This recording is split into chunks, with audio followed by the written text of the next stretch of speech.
बच्चों, कक्षा 11 के बच्चों के लिए के लिए हम एनसीईआरटी अभिव्यक्ति माध्यम से हम आपके सामने एक से एक नए टॉपिक को लेकर मैं आपके साथ में हूँ, जिसका नाम है पत्रकारिता के विविध आयाम। इसमें एक बहुत अच्छी सी कहानी के माध्यम से सुनाया है। देखो, हम पहले बात करते इससे पहले अगर आपने मेरी वीडियो नहीं देखी है तो एक वहाँ पर ज़रूर देखिएगा, मैंने डिस्क्रिप्शन बॉक्स में लिंक डाल दूँगी मैं। तो यहाँ पर हम बात करें कि खबरें, सूचनाएँ, घटनाएँ, दुर्घटनाएँ सामने हैं, सबने देखा है, लेकिन उनको मैंने एक किसी घटना को देखा, उसको देखा, मेरे मस्तिष्क में क्या सूचनाएँ पहुँची, मेरे मस्तिष्क में क्या प्रभाव पड़ा, वो देखने का नज़रिया अलग होगा। 10 लोगों ने किसी घटना को देखा, 10 लोगों के मन में अलग सूचनाएँ गईं, उनका अलग प्रभाव पड़ा, 10 लोगों का उसको व्याख्यात करने का तरीका अलग-अलग होगा। बात क्लियर?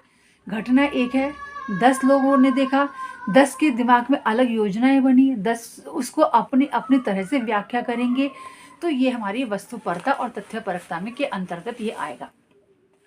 अब देखो, इसको एक उदाहरण के द्वारा समझा जा सकता है। बहुत अच्छी सी इंटरेस्टिंग कहानी है, मैं जरूर सुनाऊंगी। एक बार 6 अंधे लोगों में बहस हो गई कि हाथी कैसा होता है। अंधे हैं, बहस हो गई हाथी कैसा होता है। अब कैसा होता है, विचार चल रहा है। अब विचार किया गया कि भाई हाथी को सामने लाया जाए और हम खुद उसको देखेंगे हाथी कैसा होता है।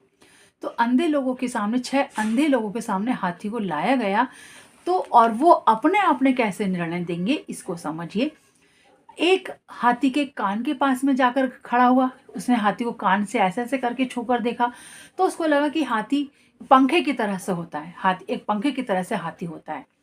दूसरे अंधे का हाथ हाथी के पैर की तरफ गया, उसने पैर से उसको ऐसे करके मानो जस्टिफाई किया होगा, देखा होगा, तो उसने निर्णय लिया हाथी एक पेड़ की तरह से होता है, हाथी एक पेड़ की तरह से होता है। ठीक है। तीसरे का हाथ हाथी की पूंछ की तरफ गया, उसने पूंछ को देखा, हाथ उसको लंबा लंबा सा लगा और उसने निर्णय निकाला कि हाथी सांप की तरह से होता है।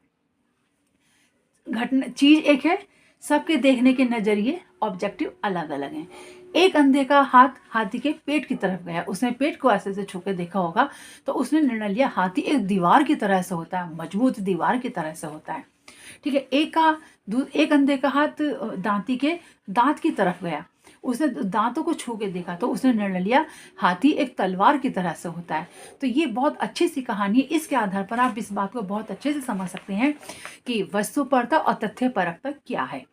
घटना एक है, तथ्य सबके लिए अलग अलग हो सकते हैं। तो ये कहानी आपको कैसी लगी ज़रूर मुझे बताइए। और अभी तक अगर आपने मेरे चैनल को सब्सक्राइब नहीं किया है तो प्लीज़ कर दो, छोटा से एफर्ट्स कर रही हूँ।